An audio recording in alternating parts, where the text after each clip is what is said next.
Well, kalian tahu nggak? Akhir-akhir ini ada lagi yang bikin isu nasab naik daun. Bukan naik haji ya, naik isu. Namanya Rumail. Kayaknya dia bangun tidur, ngaca, terus mikir. Hari ini aku ingin membuat umat kembali mempertanyakan nasabah Klawi. Biar algoritma nasab Khabib ini terus meninggi.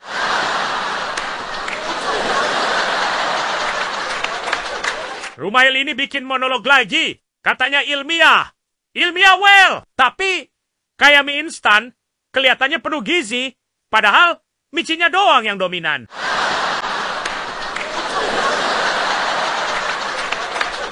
Dan hebatnya lagi, dia bikin narasi baru yang sebenarnya lama.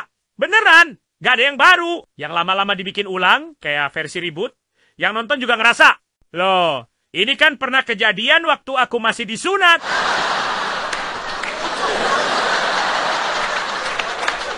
Dan lucunya, dia nggak pernah jawab soal manuskrip yang udah dibongkar kepalsuannya sama Kiai Imad. Bayangin ya, kayak lo dituduh nyontek pas ujian, terus bukti contekan lo dipampang di mading sekolah.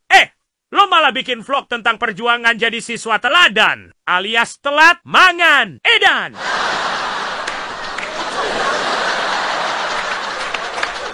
Buat yang penasaran, baca aja bukunya Kiai Imad. Judulnya dramatis banget.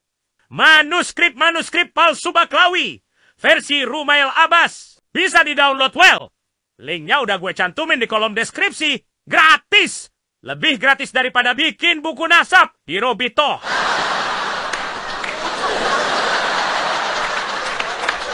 Jadi intinya, selama Mukibin belum sadar, drama ini bakal terus tayang well. Jadi gini, well, narasi yang pantas ditanggapi, yaitu argumen Rumail yang katanya bahwa Abdurrahman Al-Khatib itu lebih layak jadi number one pencipta nasabah Klawi ketimbang Ali Asakron. Ya, ini serius. Udah kayak audisi Indonesian Idol. Versi nasab. Selamat datang di Nasab Got Talent. Hari ini kita cari siapa pencipta silsilah paling kreatif, Ali Asakron. Silakan tampil dengan jurus sambung menyambung nasab tanpa jeda.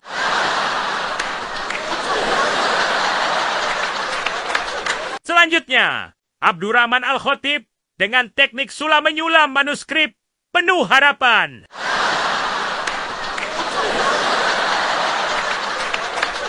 Dan kata juri utama kita, Kiai Imad. Ya, beliau udah lama ngikutin kompetisi ini. Well, beliau bilang dua-duanya berpotensi jadi juara. Tapi sejauh ini, yang langganan naik podium tetap Ali Asakron. Ibarat kata, dia tuh kayak Ronaldonya dunia nasab. Konsisten, loyal, dan sering mencetak silsilah fiktif.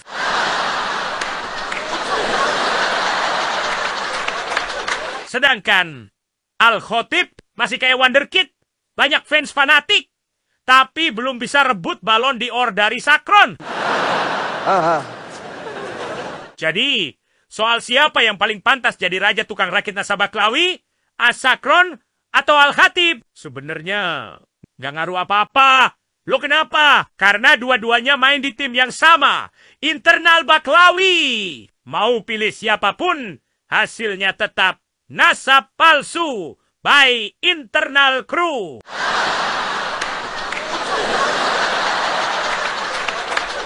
Al-Khatib sendiri bukan Balwi sih, tapi beliau ini muridnya Abdurrahman As-Segaf, yang notabene kakeknya Ali Asakron.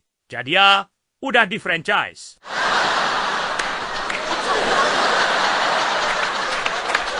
Dan lucunya, bukti bahwa dia orang nyata aja belum ada. Jadi, selama Rumail belum nemu kitab yang valid, ini debatnya kayak nentuin siapa lebih hebat, Power Rangers atau Ultraman versi mimpi.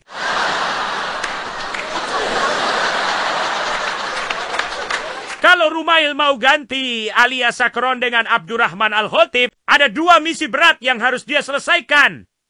Misi pertama, temukan siapa itu Abdurrahman Al-Khatib yang konon meninggoy tahun 855 Hijriah.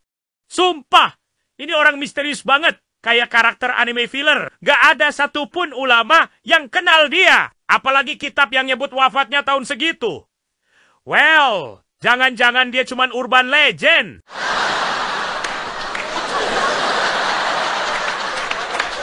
Misi kedua, kitab Al-Jauhar As-Syafaf katanya ditulis Al-Khatib. Padahal pengarang aslinya udah wafat tahun 724 Hijriah, tapi isi kitabnya muncul tahun 820 Hijriah. Wah, ini sih bukan ulama, ini mah time traveler dari Tarim.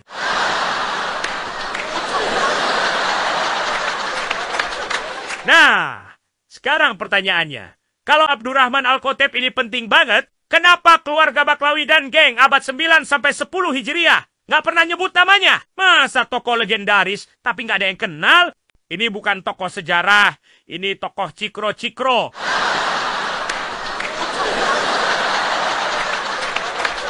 Dan nih ya, gue kasih daftar saksi-saksi kitab dari abad 9 dan 10 Hijriah yang kompak banget. Nggak satu pun nyebut Al-Khatib. Serius, ini udah kayak reuni kitab-kitab kuno. Dan Al-Khatib kayak Jai Langkung. Nggak diundang.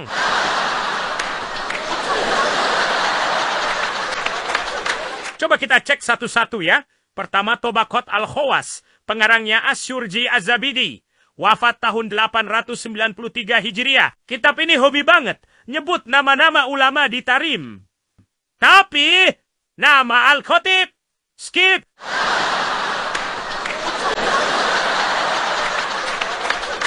Padahal kalau dia emang hidup di Tarim dan wafat 855 Hijriah, ya minimal masuk footnote lah. Ini mah nggak ada. Bahkan mungkin penjaga warung sebelah rumahnya aja disebutin. Al-Khatib sendiri hilang dari radar.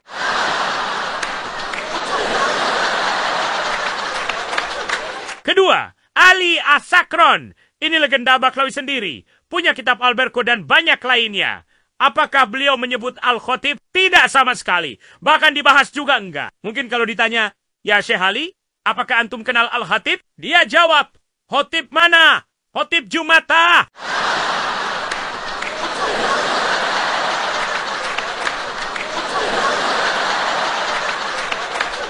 Ketiga, Abu Bakar Al-Idrus, wafat 914 Hijriah. Dalam kitabnya yang berjudul Al-Juzul Latif, juga nggak nyebut Al-Khatib ini. Nama Al-Khatib tetap misterius. Padahal buku itu isinya daftar ulama, bukan novel horor.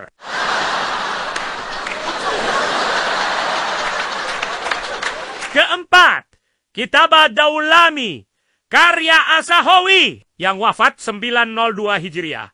Ini kitab spesial bahas ulama abad ke-9 Hijriah. Tapi pas giliran Al-Khatib, kosong, hening, gak ada nama. Sunyi senyap, gelap gulita. Nama Al-Khatib tidak eligible.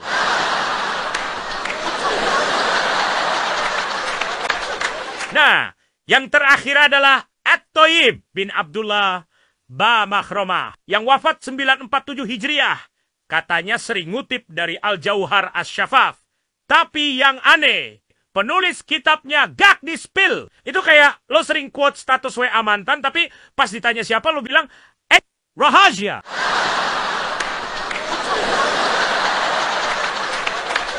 Well, jadi kesimpulannya Al-Khatib ini lebih misterius dari alien dan lebih goib dari nasab Baklawi. Kalau benar dia penulis Al-Jauhar As-Syafaf, kenapa nggak ada satupun kitab zaman itu yang ngetek dia?